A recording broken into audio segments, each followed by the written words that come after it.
Bismillahirrahmanirrahim. Assalamualaikum warahmatullahi wabarakatuh. Jumpa lagi kita dalam channel saya. Hari ini hari Ahad.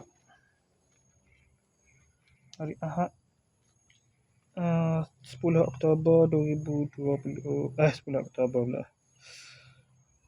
Hari Ahad 12 Oktober 2025 Masehi bersamaan dengan 20 Rabiul Akhir 1447 Hijriah. Sekarang ni pukul 5:58 petang.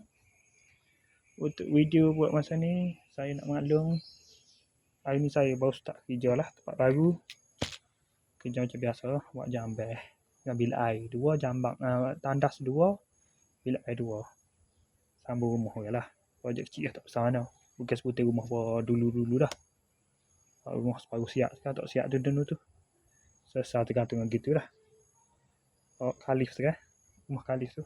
Mak dia lah, Ira tu.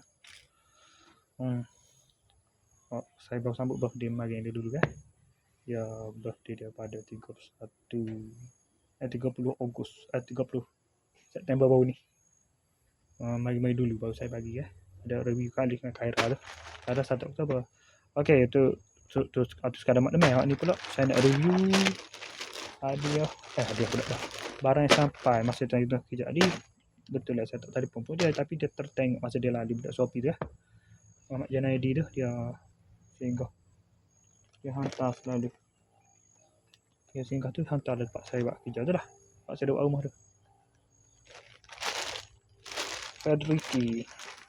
Fedriki 13.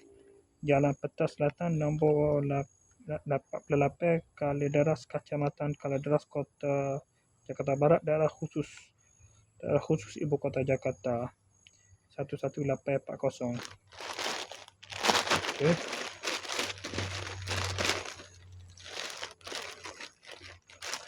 Nak buka mana? Pun dek. Oh ni. Dah. Kita berjalan dah. Kita berputar. Ya. Okey. Kerja. Bobo boy.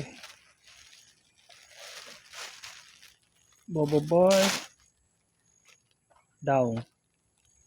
Bobo boy daun. Saya 14. Kit 14. 7 tahun lah. 7 tahun. 7 tahun ni. Okey, sekadar itu saja. Assalamualaikum, jumpa lagi. Bye.